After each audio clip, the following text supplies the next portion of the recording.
శ్రీకృష్ణుడి వంటి భగవంతుడికి నిందలు తప్పలేదు. దెంగుతాను దేవుడి పేరు నీకు హక్కే లేదు.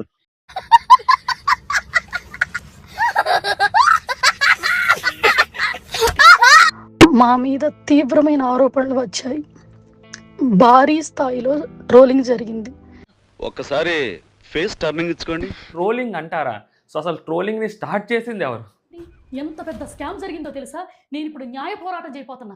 ఎవ్వరు నాలా బలవ్వకూడదు. సమాజానికి ఒక మెసేజ్ ఇవ్వబోతున్నా. ఆల్మోస్ట్ ఇది స్వతంత్ర పోరాటం వరకు. ఇప్పుడు ఎక్కడ కొట్టాలరా నిన్ను?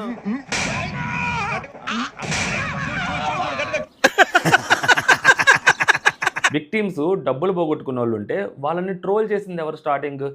హాయ్ గైస్, ఏం జరిగిందో తెలుసా? ఇవాళ బిగ్గెస్ట్ స్కామ్. నేను స్కామ్ అయ్యాను. నాతో పాటు నా తోటి ఫ్రెండ్స్ 25 మంది దాకా స్కామ్ అయ్యారు.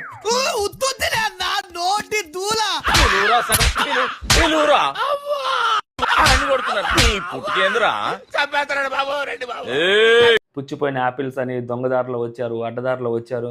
అన్నిటినీ చూసి ఎవరు మాట్లాడారు చెప్పండి? ఊరికే మా వాళ్ళకి ఉత్సాహం, కాన్ఫిడెన్స్ కాదమ్మా, కాన్ఫిడెన్స్ ఇద్దామని అన్నాము. కాన్ఫిడెన్స్ ఓవర్ కాన్ఫిడెన్స్ అయింది. దానికి ఏం చెప్తాం? సోషల్ మీడియా అనేది ఎవరు తప్పో ఒప్పో తేల్చే వేదిక కాదు.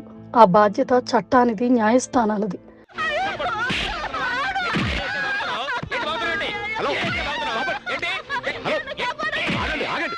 70 ఏళ్ల వయసులో ఉన్న మా తల్లిదండ్రులు కూడా ఈ బాధని భరించాల్సి వచ్చింది. డబ్బులు తీసుకుంటున్నంత కాలం, డబ్బులు వస్తున్నంత కాలం అసలు కళ్ళు మీకు ఏం కనపల్లా. తల్లి, తండ్రి, వయసు ఏం కనపల్లా. మీ కష్టం పగవాడికి కూడా రాకూడదు గురుగారు. మరేరా మేనేజ్ చేయరా. ఇప్పుడు కనిపిస్తున్నాయి మీకు అంతా. ఆ పొరలన్నీ తొలగిపోయేసరికి తల్లిదండ్రులు కనిపిస్తున్నారు. వాళ్ళ వయసు కూడా మీకు గుర్తు చేసుకుంటున్నారు. ఆడికి అలాగే అవ్వలేరా. ఒక 4 రోజులు అనుకుంటారు, 4 రోజులు వీడియోలు వేస్తారు, 4 రోజులు జైల్లో పెడతారు. ఒక కేసు అవుతుంది, అంతకు మించి ఏమవుతుంది? 50 కోట్లు 100 కోట్లు దోచుకున్నాను కదా, దీంతో ఎంజాయ్ చేయొచ్చు. మీ బతుకులు చెడా బతుకులా. మన మాట వినే వాళ్ళకు డబ్బులు ఇచ్చేసి కొనవచ్చు. ఆ జైలుకి కూడా పోయే పని లేదు కదా. అంత అంత అంత సిగ్గు శరం లేకుండా తప్పు చేసేస్తున్నారు అసలు. బాగా బరి తెగించావు. నీకెక్కలేదు, బరి తెగించిందని నేను ఏం చేస్తానో తెలుసా? ఏం చేస్తారు? మనం ప్రేమిస్తున్నాం, వాళ్ళే మనల్ని ప్రేమించట్లా. మనల్ని కళ్ళబొల్లు కబుర్లు చెప్పి. తినడానికి ఫుడ్ ఉండేది కాదు. ఒకళ్ళు పగలు ఒకళ్ళు నైట్ జాబ్ చేస్తే రెంట్ కట్టగలిగే వాళ్ళం. అందుకని ఒక పూట తిని ఒక పూట తినకుండా ఉంటాం. సో దొంగ సెంటిమెంట్లు వర్కౌట్ చేసి దొంగలు దోచుకుంటున్నారు. దొంగముండ ఎంత మోసం చేస్తుంది అనుకోలేదురా ఇది. అమ్మ బాబోయ్. ఒక్కొక్క మెట్టు ఎక్కి ఎంతో కష్టపడి నిర్మించుకున్న మా జీవితం మొత్తం అబద్ధమని సోషల్ మీడియాలో ఒక ముద్ర వేయటం ఎంతో బాధాకరం. మస్తు షేడ్స్ ఉన్నారా నీలా. అబ్బో కమలాసన్, నువ్వు పెద్ద అపరిచితుడు, అమ్మ మొగుడులాగా ఉన్నావు కదరా రే. మా ఫ్యామిలీ గురించి కొంతమంది వ్యక్తులు డబ్బులు పెట్టి మరీ నెగిటివ్ ప్రచారం చేస్తున్నారు పర్సనల్ గ్రడ్జ్తో. నీకసలు సిగ్గు, శరం, బుద్ధి, జ్ఞానం, రోషం, పౌరుషం, మానం, మర్యాద ఏమైనా ఉన్నాయా? నాకు కానీ నా హస్బెండ్కి కానీ 21 ఏళ్ళగా ఇండియాలో ఎటువంటి కంపెనీలు మా పేర్ల మీద లేవు. అండ్ మీ మదర్ల పేర్ల మీద, ఇద్దరు మదర్స్ పేరు మీద మీరు ఒక కంపెనీ క్రియేట్ చేశారు. దరిద్రుడా, ఒక్క మాట మంచిది రాదు నోట్లోంచి. అది లోనే ట్రైన్ చేశారా? ఎందుకు క్రియేట్ చేశారు? దేని అవసరం వచ్చింది ఆ కంపెనీ క్రియేట్ చేయాల్సింది? అంటే అది రామ్, ఎన్నో బెదిరింపులు, డబ్బు కోసం జరిగిన బ్లాక్మెయిల్స్ వల్ల మేము, మా తల్లిదండ్రులు మానసిక ఒత్తిడికి గురయ్యాం. నువ్వు చెప్పేదల్లా నమ్మటానికి నేను ఎదవల్లాగా అనర్జుగాడు కాదురా. మరగుచ్చదవా, మొదలొచ్చి పెదవా, పింజారి ఎదవా, నెలసొక్కుదవా. మేము కొంతకాలం పాటు యూట్యూబ్కు బ్రేక్ తీసుకోవాలని నిర్ణయించుకున్నాం. నేను వెళ్ళిపోతా. పోతే పోరా, ఎవరు బెదిరిస్తున్నావు? మీరు విక్టిమ్ కార్డ్ ఇప్పుడు ప్లే చేస్తున్నారు, కానీ దానికంటే ముందు మీరు చేసింది రోస్టింగ్. దాని తర్వాత మీరు ఏం పీక్కుంటారో పీక్కోండి అన్న రేంజ్లో మీరు మాట్లాడారు. కాబట్టి ఏదో తప్పైపోయింది అంతే.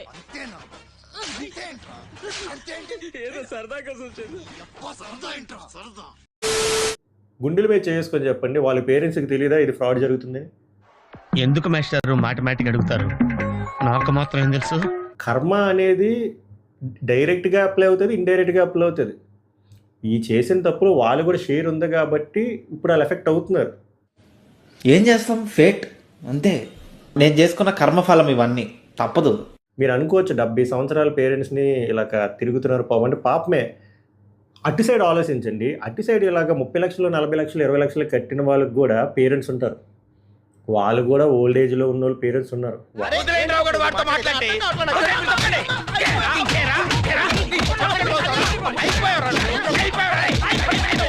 ఇలాగే కిచెన్లో వర్క్ చేస్తూ ఉన్నారు వాళ్ళ కిచెన్లోనే. కనీసం 2 months చేస్తే ఆ 2 monthsకి పే కూడా చేయలేదంట. మా చెత్త నా కొడక, నువ్వు ఇంత కొజ్జా నా కొడుకు అని తెలిస్తే 2-3 నెలలకు తీస్తారండి జాబ్. జస్ట్ ఇంకోళ్ళకి ఇచ్చుకోవచ్చు. ఆ COSలో ఏవైతే ఉందో ఇంకోళ్ళకి అమ్ముకోవచ్చు.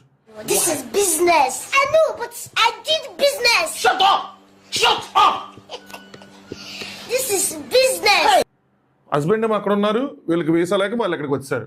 పిల్లలు అక్కడ చదువుకున్నారు, ఇప్పుడు ఇక్కడికి వచ్చి ఇండియాలో చదువుకోవాలి. ఎంత కష్టంగా ఉంటుంది ఆ షిఫ్టింగ్ అన్నది. ఇదిగో ఏమే, నువ్వు ఎంత గింజుకున్నా నా దందా స్టైల్ ఇంతే. ఆమెకి ఎట్టో సిగ్గులేదు, తప్పు చేసేస్తారు వాళ్ళు ఈజీగా. ఆమెనే కాదు, సెలబ్రిటీ మోజులో ఉన్న ప్రతి వాడు కూడా తప్పు చేయటం అనేది చాలా ఈజీ. ఇప్పుడు ఏం చెయ్యాలి తండ్రి? మరి ఇంత దాకా ఎందుకు తెచ్చుకున్నారు? ముందే బయటకు వచ్చి ఇది ఇది జరిగిందని చెప్తే జనాలకు కూడా ఒక క్లారిటీ అనేది వస్తుంది కదా. మీ దగ్గర వరకు వచ్చేటప్పటికే మీకు బాధ, న్యాయం, అధర్మం, అన్యాయం ఇవన్నీ జరుగుతున్నాయి. అన్యాయం అనే మాటకి ప్యాంటు షర్ట్ వేస్తే అది నువ్వు. కానీ నిజాలు ఆధారాలతో చూపించడానికి టైం పడుతుంది. అంటే ఏమైనా సృష్టించడానికి టైం పడుతుందా నాకు అర్థం కాలే. అసలు ఈ బాడీ నిండా ఉండదండి పచ్చి అబద్ధం, పెద్ద పెద్దకం, పరమచరత్రం, మోసం, నీచం, నికృష్టం. అసలు ఇలాంటి వాడి గురించి మాట్లాడటం అనవసరం. ఏదైనా సృష్టించడానికి టైం పడుతుంది. నిజంగా జరిగింది అనుకోండి, ఎవిడెన్స్ ఉంటుంది, ఎవిడెన్స్ వెంటనే చూపించవచ్చు. దానికి టైం పట్టడం స్ట్రోక్ మీద స్ట్రోక్. వచ్చిన టైం బాగాలేదు, వెళ్దాం పద. అందరూ పెట్టిన వీడియో చూస్తే నాకు ఏడుపు వచ్చింది. ఆ మ్యూజిక్ ఏంటి, ఆ వర్డింగ్స్ ఏంటి, శ్రీకృష్ణుడు ఇవన్నీ. మస్తు యాక్షన్ చేస్తున్నావురా. ఏడ నేర్చుకున్నావు? బందర్లోని. 70 ఏళ్ల వయసున్న మా పేరెంట్స్ కూడా ఇబ్బంది పడుతున్నారు అంటే ఆ ఇబ్బందికి కారణం విక్టిమ్స్ కాదండి, ఆ ఇబ్బందికి కారణం మీరే.